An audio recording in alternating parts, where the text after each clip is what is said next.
स्टुडंट्सला असं वाटतं आम्ही खूप व्यवस्थित रीडिंग करतोय, स्टडी करतोय, तरी आम्हाला हवे तसे मार्क्स मिळत नाहीत. मग या केसमध्ये पहिली गोष्ट लक्षात घ्या की पहिल्यांदी समजून सिलेबस घेणं खूप महत्वाचं आहे.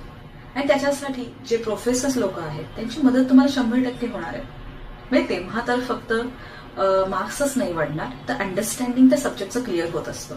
आणि हे अंडरस्टँडिंग एकदा क्लिअर झालं की त्याच्या रिलेटेड स्किल्स डेव्हलपमेंट इझिली होऊ शकतात.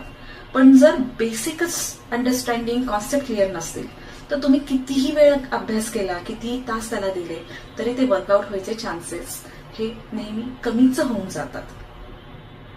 तर याच्यात जरूर विचार करावा. तो सगळा सिलेबस कव्हर झाला पाहिजे, त्याचं अंडरस्टँडिंग क्लिअर झालं पाहिजे एका डिसिप्लिनने, म्हणजे त्याचे मॅक्झिमम रिझल्ट तुम्हाला तुमच्या करिअरमध्ये बघायला मिळतील.